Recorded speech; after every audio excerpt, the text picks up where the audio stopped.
satellite TV and social media played an important part in the Syrian revolution, in the making of the Syrian revolution, and managing the Syrian revolution, and there were positive and negative effects that satellite TV and social media had. The positive effect is that they allow networking. I mean, the entire revolution was planned using Facebook. It was covered, and we ensured that the international community knows about every violation that's taken place through YouTube.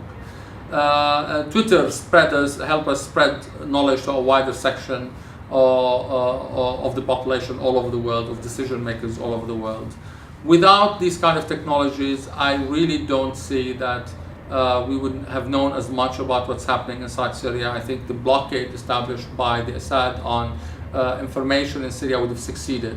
But we've managed to break this blockade through a smart use of social media technology. Satellite TV then moved in, allowed, rebroadcasted these videos, and allowed people all over the world to know that what's really happening all through Syria. I mean, people in Damascus at one point had no idea that the situation was so bloody in Aleppo or Dara or elsewhere without satellite TV and the YouTubes that were presented by activists as tremendous risk of their lives, and many of them died, in fact, trying to capture these YouTubes. Without that combination, that marriage between social media and satellite TV, even Syrians would not have known really about the revolution. That was at least one part of the promise we made to the Syrian people that we kept, is that people would immediately know about the suffering. You know, that the international community cannot feign ignorance. No one will be ignorant or will have the luxury to feign ignorance about what was happening.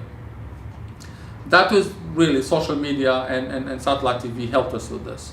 Now, the negative aspect is that it also allowed for the regime to spew his sectarian venom by also orchestrating videos of abuse of detainees in which the sectarian character of the abuser and the abuse was clearly shown, and by taking these videos and leaking them to activists, and activists of course had to share them. By doing that, by sharing the videos along these lines, the sectarian sentiments were being introduced into the scene, were being manipulated by the regime, and social media allowed for that. Satellite TV allowed for that.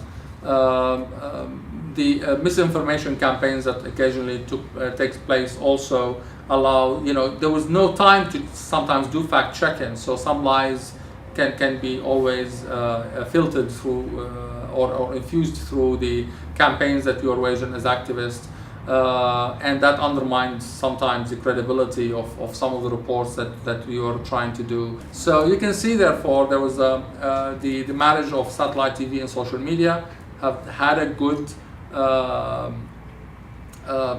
role to play in the beginning. It allowed for a revolution to happen. It created the awareness necessary for this revolution to happen. It created awareness of the revolution, of its realities. But then, as the struggle dragged on and on, it allowed for extremist forces to emerge, to hijack the cause,